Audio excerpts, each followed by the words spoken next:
The Texas legislative session is over and done with. Yes, we do have a few special sessions, but what happened in the oil and gas industry that affected us today, tomorrow, and on a national level?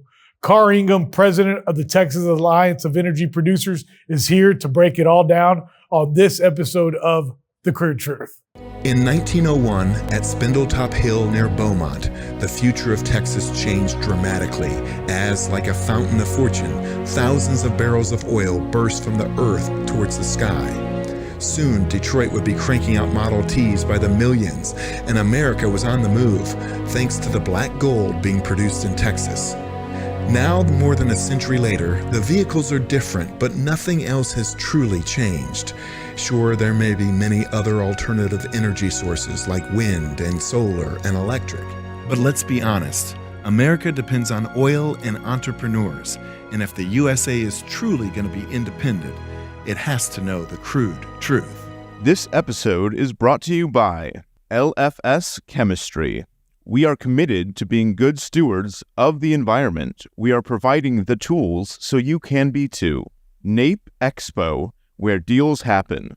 Air Compressor Solutions. When everything is on the line, Air Compressor Solutions is the dependable choice to keep commercial business powered up. Sandstone Group. Exec Crew.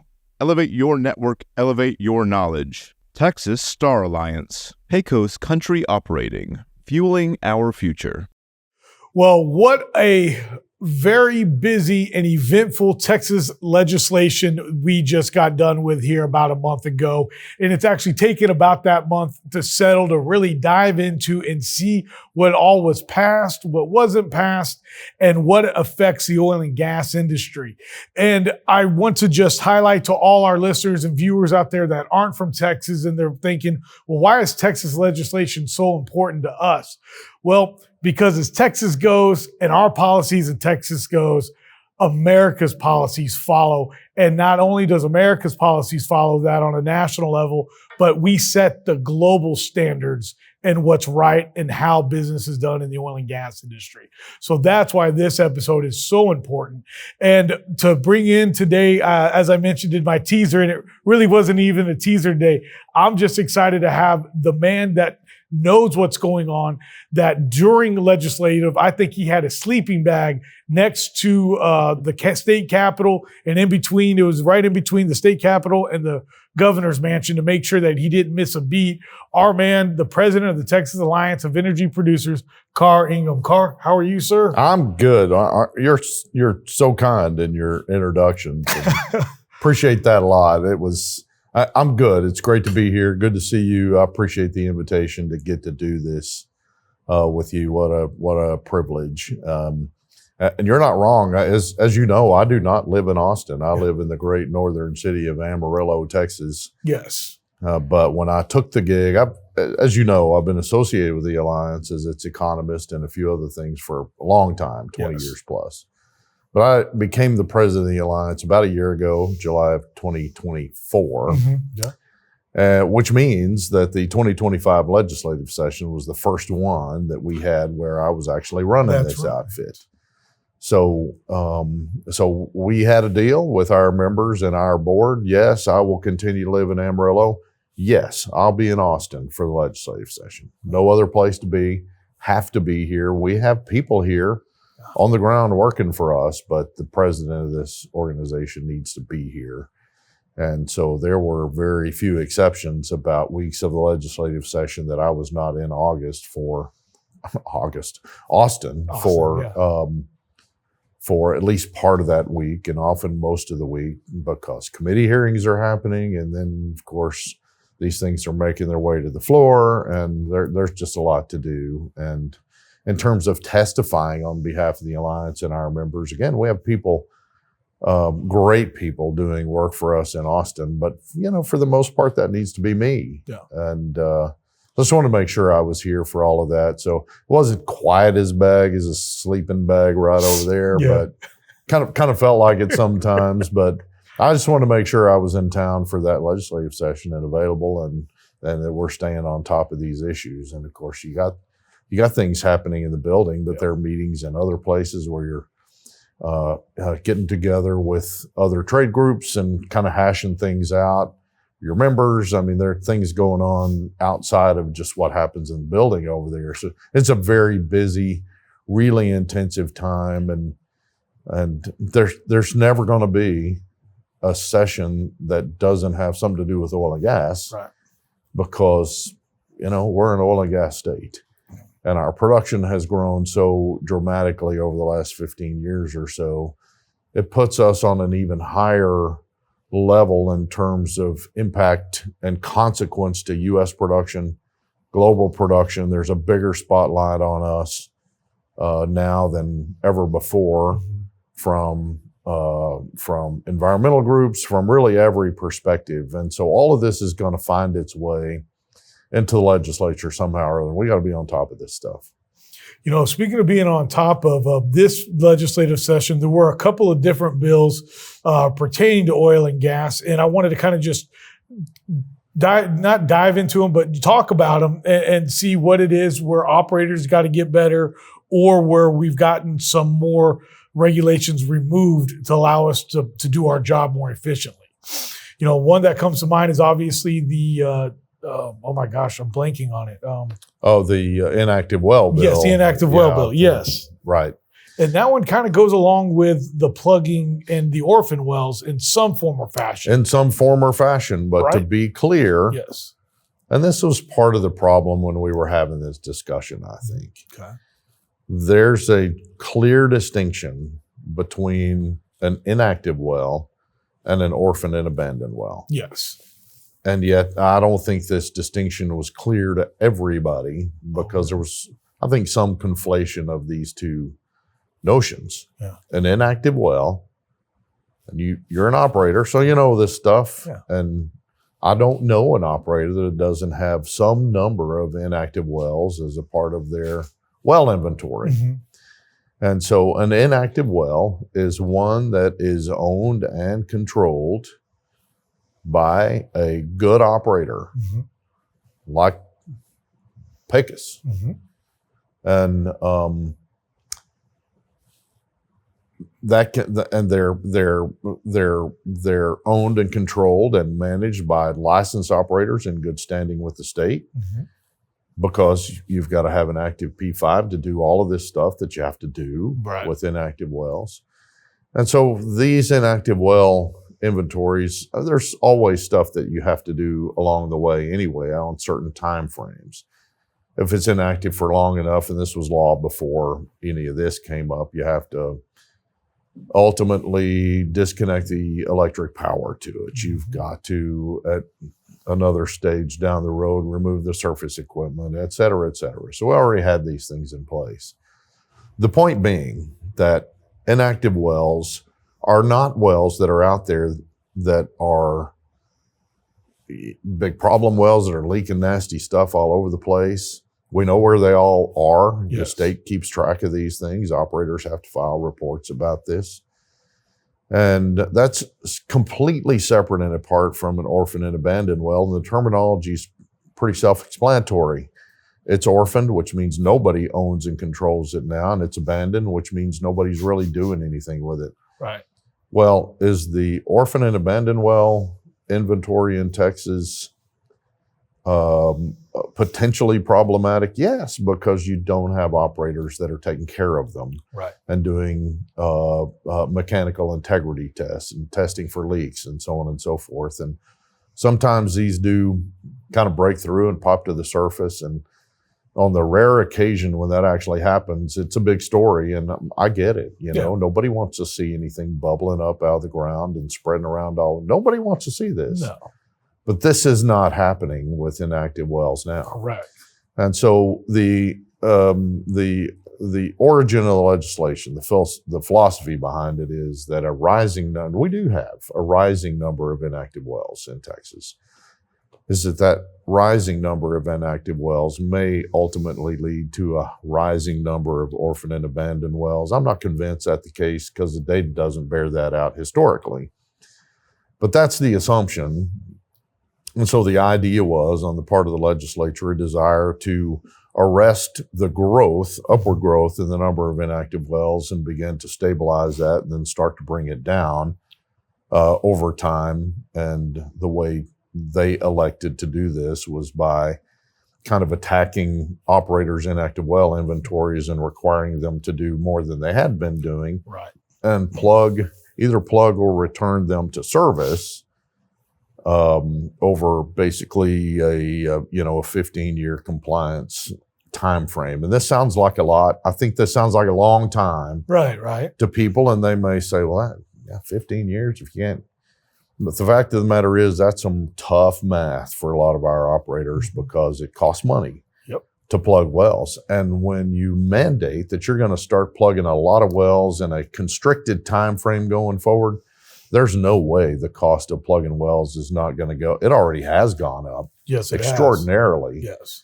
And there's no way that this is not going to push the price of that activity up in the future as well. So this is the bill. This is the thing that took up most of our time and energy and work during this legislative session, to try to keep that where it's manageable and workable for operators and smaller independent oil and gas operators in particular.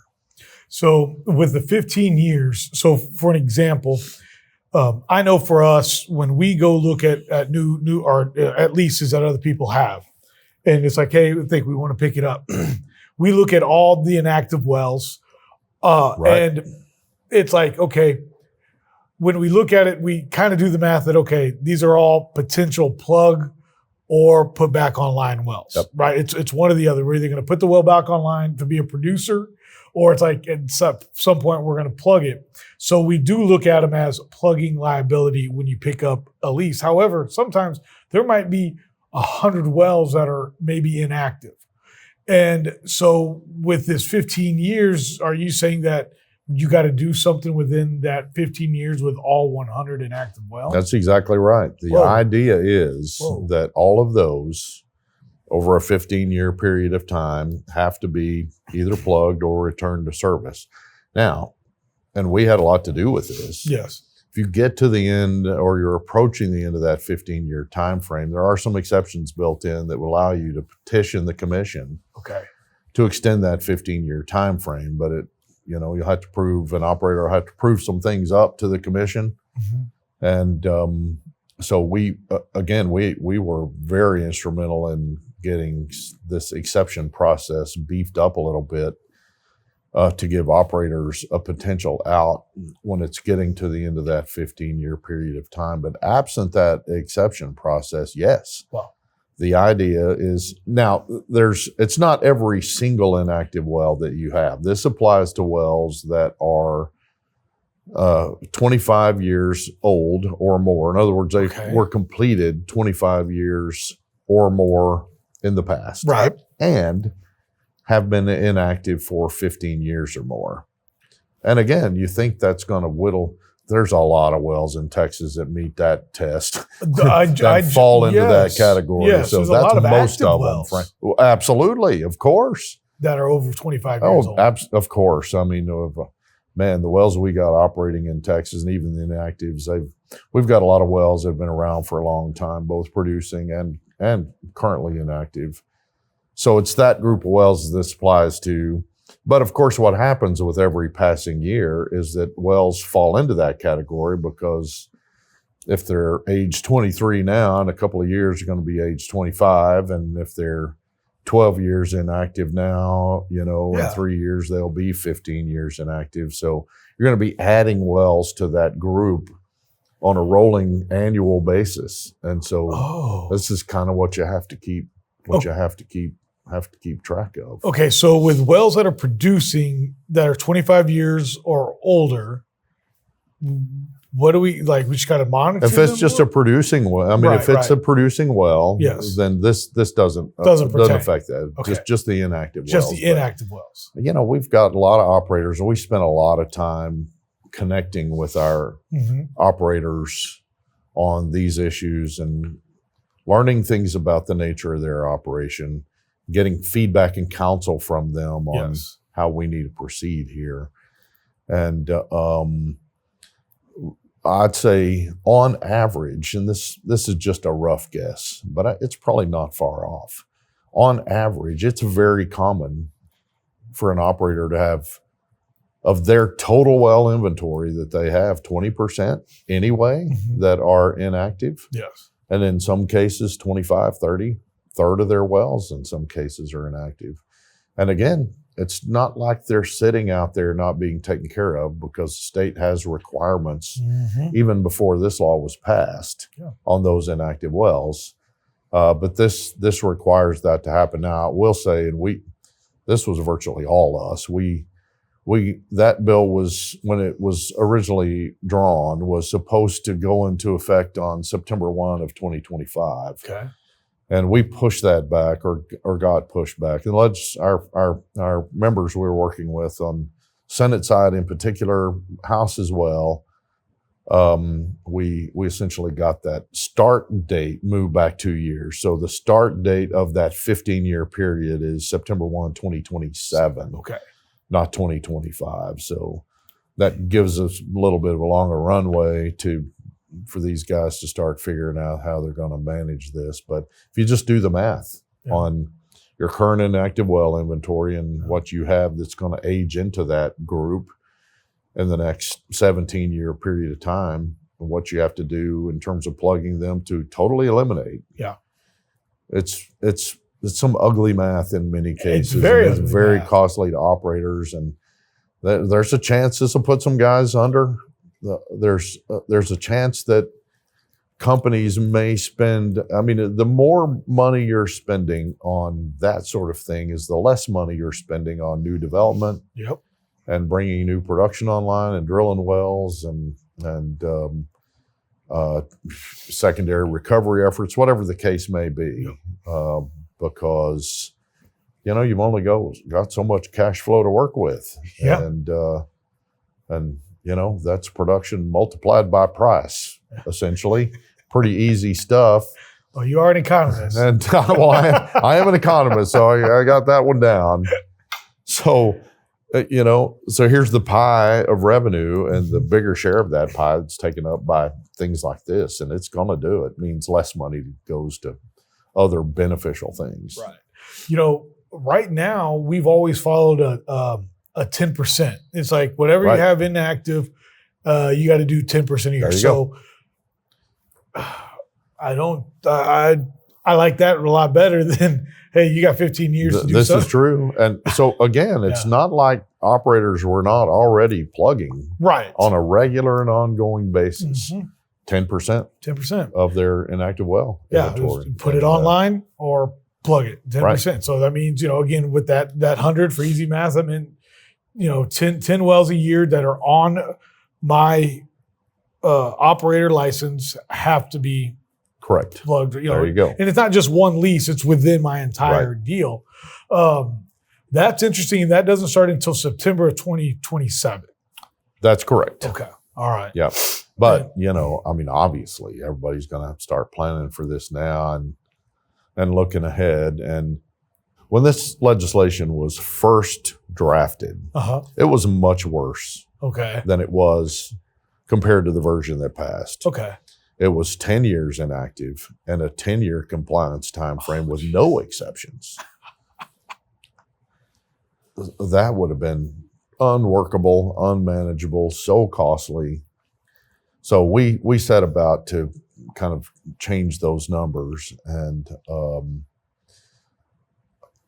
frankly, it could be worse. I mean, we were talking to some of our guys also do work in Oklahoma. They're an active well bill that I don't know the status of it now, but it's extraordinarily worse than Texas. Oh wow! Shorter time frames, very little in the way of exceptions, and so there are other states that are struggling through this as well. And what you said in your introduction is quite correct. People look at what Texas does and how they handle these sorts of things from a legislative and regulatory perspective. So we end up being a model for things that happen in other states and around the country, and in some cases even the feds. And what we do here is so consequential, not just in terms of our contribution to the marketplace, which is 43% of the nation's crude oil, 30% of the nation's natural gas. Exactly. Go Texas. Go Texas, yeah. How this is regulated and how we do this in Texas, everybody's watching. And so it's important to get these things as close to right as possible. You know, I want to break away real quick to talk about the Alliance and how important the Texas Alliance of Energy Producers was in that moment, getting this bill done right over here to make it where it is, that you guys are fighting for the operators. So I just want to kind of almost do a quick breakaway here to talk about the Alliance real quick and how people and how other operators can join. Just kind of almost like a quick infomercial here in the middle. As you know, there are, because we're Texas and because we're as big as we are and because we have regions of the state that are incredibly important, there's more than one oil and gas trade association in Texas. In fact, doing upstream work alone, exploration production work, there are actually 5 of us. 3 are statewide: the Alliance, Texas Oil and Gas Association, Texas Independent Producers and Royalty Owners Association. Then you got 2 regional groups: Permian Basin Petroleum Association, and then in Amarillo, in that part of the world where I live, Panhandle Producer and Royalty Owners Association. All good groups with good people doing good work. We've got a lot of cross membership across these organizations too, so their members may be ours and vice versa. So this was a collaborative effort, there's no doubt about that. But we all have a bit of a different focus at times on certain things. And the Alliance historically has been known and has been very effective at making sure we are fiercely advocating for smaller, private, independent oil and gas operators. As I like to say, and I'm sure you've heard me say, and I'm sure I've said it a time or two here on this. Yeah. We all know oil and gas companies whose names everybody knows. Great big outfits. ExxonMobil, Chevron, these are all members of ours, by the way, and I love them. Yeah. I don't mind big oil. It's a big world. And it takes a lot of product to supply it. So I'm not a big oil hater by any stretch of the imagination. But in Texas, we have a lovely, interesting ecosystem and landscape of oil and gas production. So you've got great big companies drilling great big wells and producing a lot of stuff. As production falls off on those wells, it's often the case that they get to a certain production level and they'll hand those off to kind of a next tier operator. And then they'll do the same, and then they'll do the same. And then you end up with a lot of great companies in Texas operating anywhere from a few to a big number of small marginal wells. And these are 80 to 90% of the wells in Texas, by the way, would fall into that marginal category. Yep. So this is most of the wells in Texas. Yeah. And we've got a lot of members that operate those wells. And so, again, got great big companies whose names everybody knows. You've got smaller private independent, and then you've got kind of a group of public independents who are big players. Pioneer was one of those, Diamondback, Matador, all great members of ours. And others, publicly traded, but independents. All they do is produce oil and gas. And then you've got private independents from very small to pretty good size. And as I like to say, this group of smaller private independents is a great group of great operators. I put you guys in this category. They're sophisticated. They've been around a while. They know what they're doing, and they're great at what they do. Nobody knows who they are. Nobody outside the business, and many inside the business have never heard their names before. Right. They're important. They're important to us. They operate wells in every corner of the state to beneficial economic activity. And they do throw in Texas, somewhere around 10% of their production, which is not inconsequential. And we don't need to see it go away. We don't need to see these operators go away. No. So we spend our time. We work with the larger companies on issues that we can be helpful with, and we align with them. And I love our larger member companies. I just do. Oh, yeah. Great people and their government relations people in Texas are fantastic to work with. Love them all. But when it comes to issues like this, and we want to know what they think, and we want to know if, how consequential this is to the larger companies, because they're all members of the alliance. This matters to us. But it's these smaller guys that we just want to make sure don't get hammered by a new piece of state legislation and or regulation. And certainly this applies at the federal level as well. The alliance, and I don't mind tooting our horn. I've been doing it for a long time, and I've been associated with the alliance for 21 years now. I know what we do, how we've done it, how well we've done it. We look out for the industry from one end to the other. And again, we fiercely advocate for smaller private independent oil and gas producers. And if you're not a member of the Texas Alliance of Energy Producers, you need to be. Why? Because it takes resources to do this work. We have people in Austin that we hire to represent us at the Capitol. And I defend this team this is the best team of oil and gas lobbyists there is in Texas. Amen. That's objectively true, I think. Certainly is true to me. It's true. They don't do it for nothing.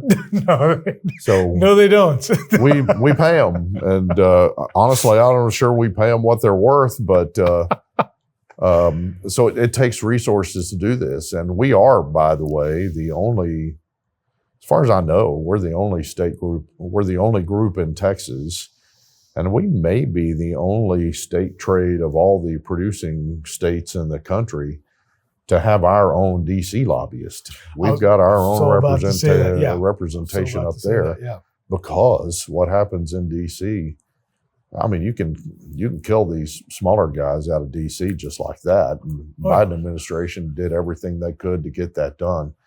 And so that's not a place we think we can ignore and, show up there once a year and go have a meeting or two. We got to be on top of what's happening there and be working on it. I was in DC just last week, right? Compared to when we're recording. I've been there several times. I was about to say, you've been there. I mean, even during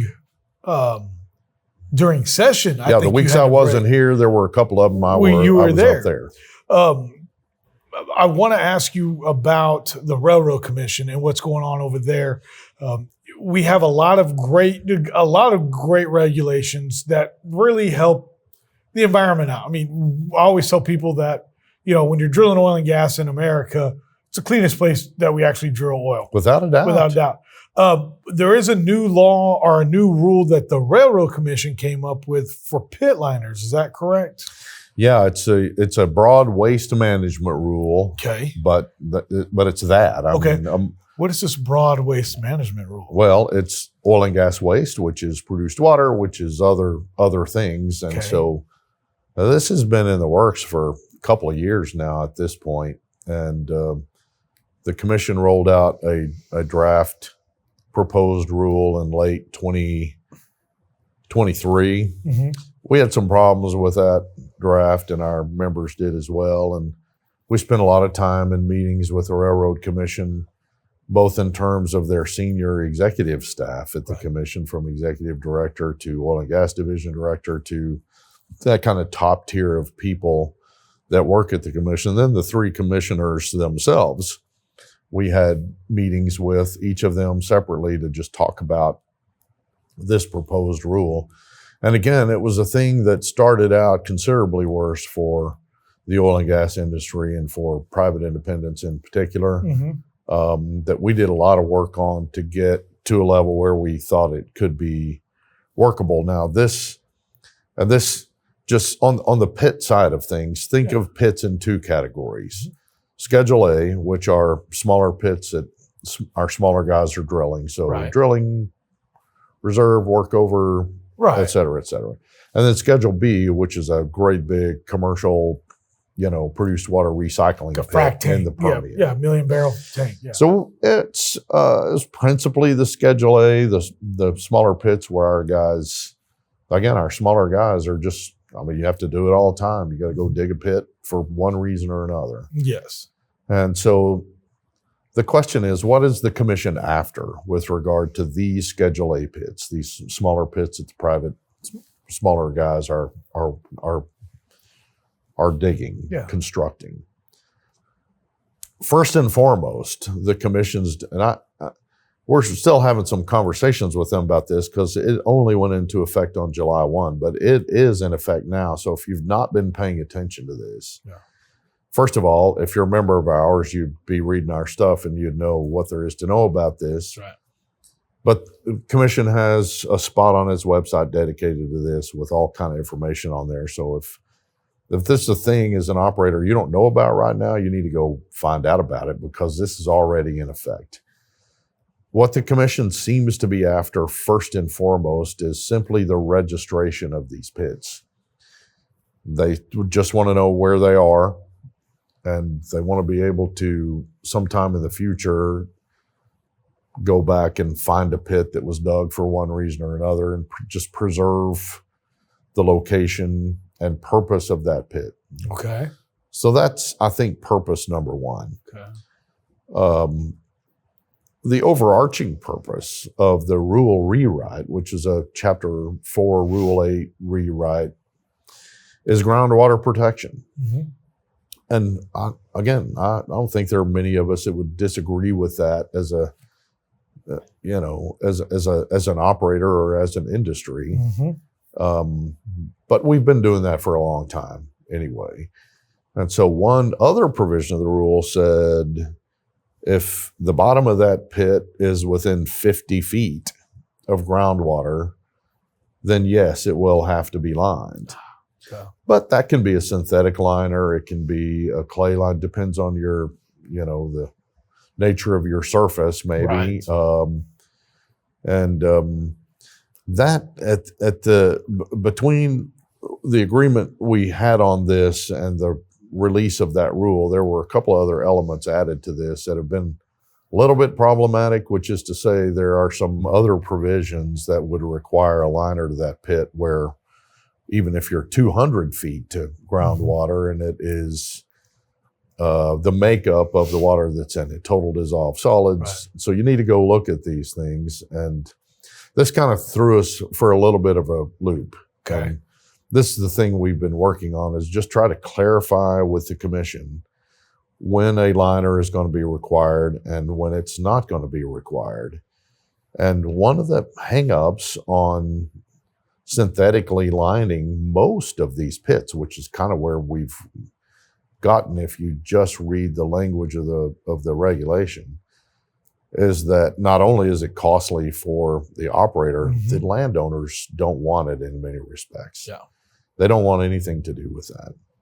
And so we've already had, obviously, and you have to do it all the time, work with your surface owners and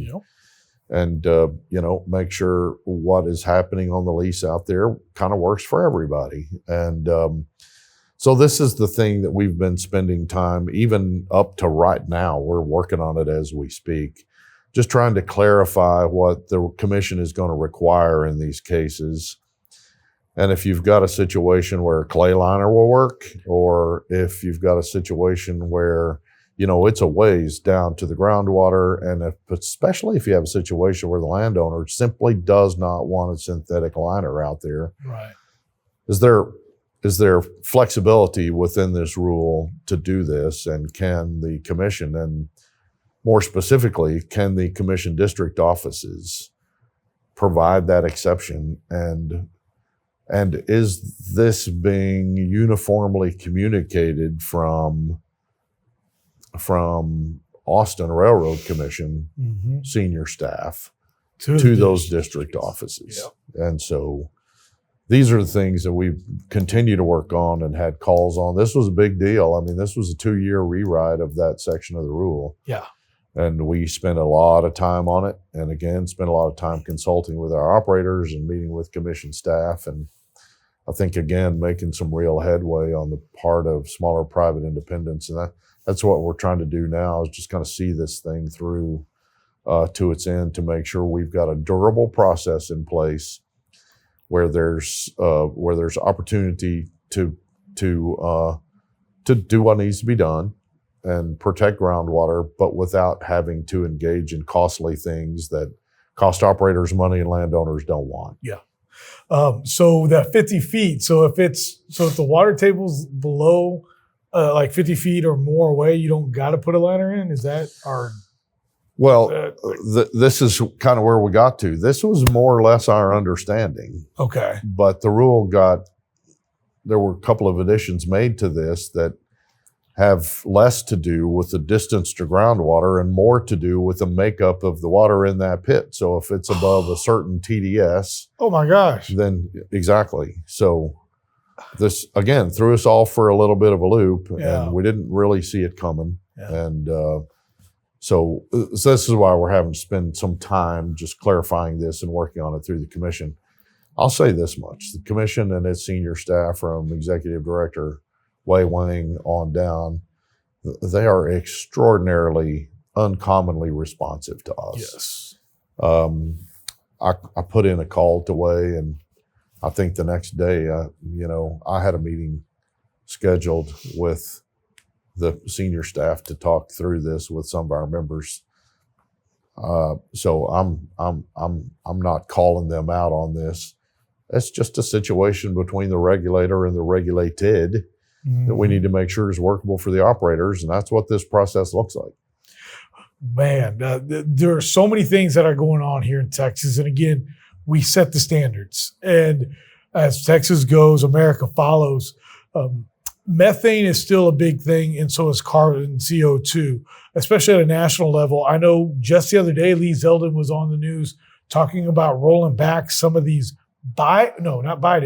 Obama era regulations. Can you discuss those a little bit? I sure can. Yeah. And I'm pretty excited to get to discuss them because they're happening. And the Trump administration, with Zeldin at the helm at EPA, is really driving these things forward. You're not wrong. CO2 has been an issue in the oil and gas world, and frankly, in just the energy consuming world, as CO2 has become the devil itself in terms of an atmospheric gas.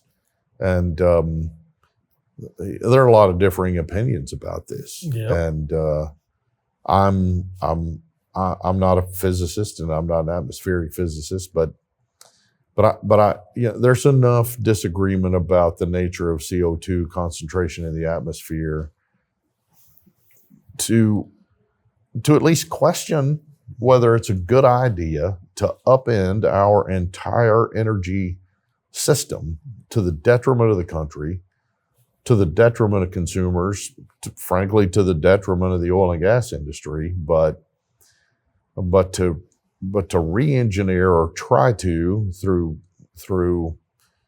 the hammer of government policy, to try to regulate CO2 emissions out of existence.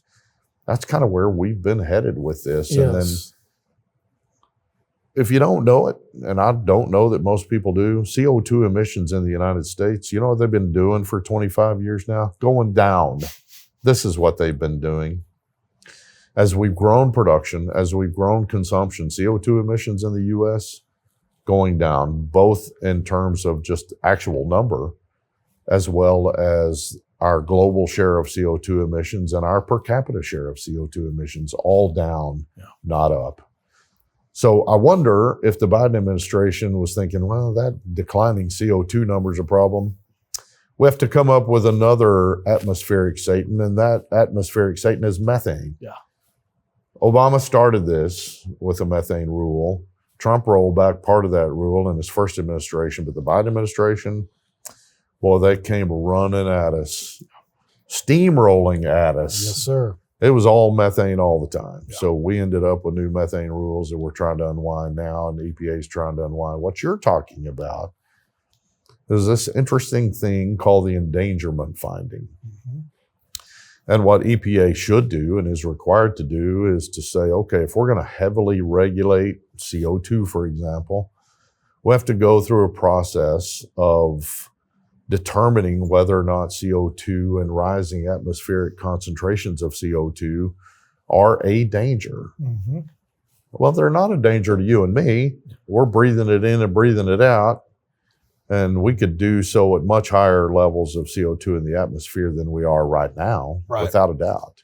So not a pollutant in that sense, what we've always thought pollutants were, you know, in an air sense, particulate matter, nasty stuff being released into the atmosphere. It's not that. CO2's, you know, it's not harmful to us as we sit here. The only way in which it's potentially harmful, according to them, is as a greenhouse gas. Yeah.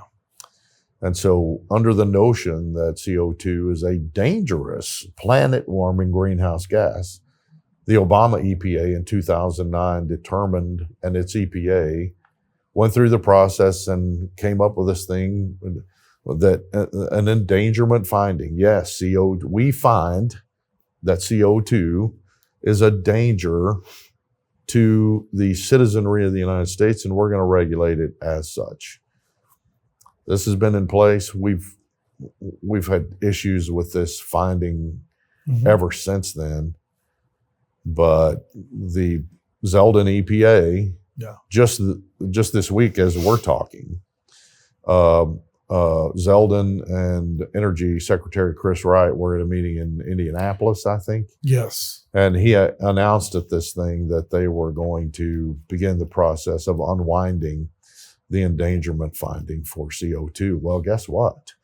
The endangerment finding also includes methane. We're talking about greenhouse gases. Good. And so these things, the endangerment finding has been the linchpin of greenhouse gas regulation at the federal level and out of EPA in particular. If that finding were to go away, at least in theory, and I doubt it'll be as simple as all this in practice, but at least in theory, this removes the federal government's authority to regulate CO2 and methane as greenhouse gases, which in theory gets the EPA and the federal government out of your life and mine, gets them off the backs of oil and gas companies and producers and consumers for that matter. Absolutely. I mean, one of the things they tried to do was this ridiculous tailpipe emissions rule. And I hated it, but it was a genius move. I mean, our argument has always been, listen, if you think CO2 is a bad thing, your argument is not with people that are producing oil and gas. It's with people that are using it. Well, I guess they wised up to this and started trying to regulate the CO2 emissions out the tailpipe of your vehicle and mine. And so that went away, thank goodness. Right. But again, this in theory removes the justification for the federal government and the EPA to regulate greenhouse gas. Yeah. Again, will it be that simple? I wish, probably not. You know, they're going to get sued for doing this. Yeah. That happens all day, every day. We sued when they did stuff.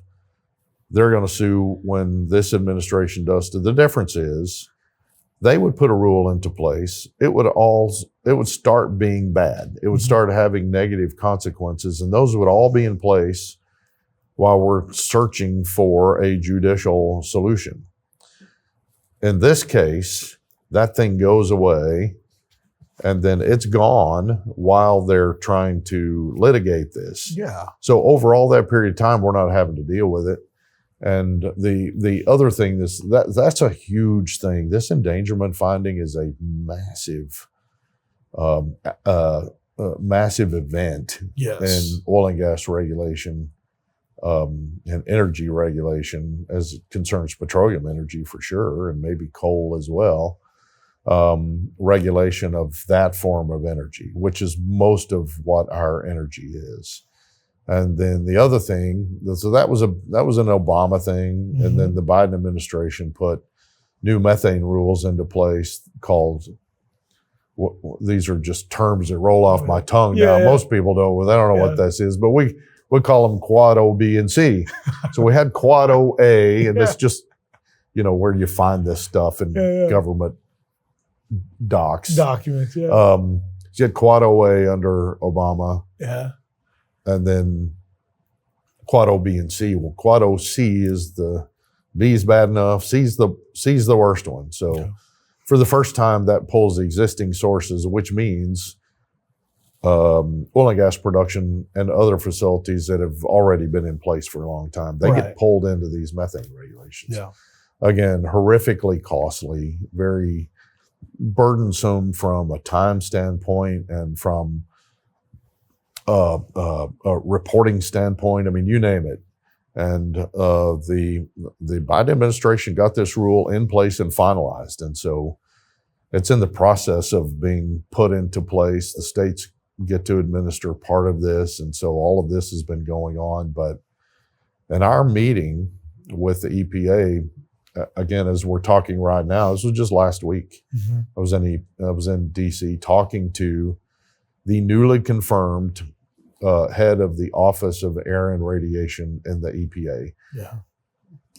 What that means is this is the office that regulates emissions. Okay.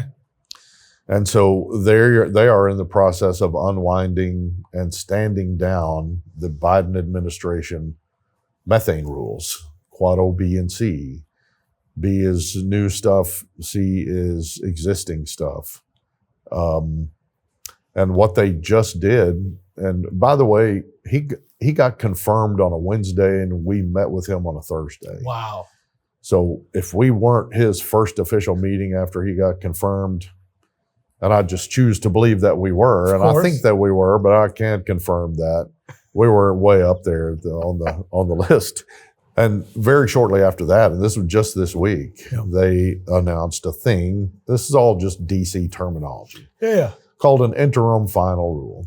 And what that means is they can release an interim final rule that says, okay, those Biden methane rules, they are stood down for now. Okay. And we're going to take 18 months to take a more considered look at this. Good. The value of this is that if you're going to undo a rule that is in place and published, that amounts to another rulemaking process. And rulemakings at the federal government agency level are hard and time-consuming and tedious and all kind of process hoops to jump through. And so what they're doing is buying the time to do that with the release of this interim final rule, which becomes effective immediately. Mm-hmm. Now, what we're trying to figure out is exactly the extent to which this lets oil and gas operators off the hook. Yeah. Currently for complying with these methane rules in Quad OC, which is the existing facilities in particular. And again, we're spending time on this even as we speak right now because these things have only just happened. Yeah. And so we're in the process of seeing what this looks like. The overarching point is that Trump, his EPA, and Mr. Zeldin, and now Mr. Zeldin's team are actively involved in trying to unwind a lot of the, frankly, silly, problematic, industry attacking, consumer attacking regulations and policies that went into place in the previous administration. Yeah. And they are to be commended for this. Yeah. We might all wish that this could be done faster, that it could be done more comprehensively all at one time. The DC doesn't lend itself well to that kind of really quick change. And you may not want it to because you don't want the next group to come in and just do the same thing. Yeah. And put all that back in place at the drop of a hat. So we're looking for durable things, but this endangerment finding is, again, a huge event and worth following.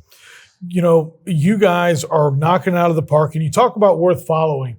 I'd like for you here, as we wrap up, in about 30 seconds or less, tell us about the conference that you guys got coming up, because at events like the Texas Alliance Conference, you're going to have people there that'll be able to even dive into more. So can you just talk about that event real quick and when it is?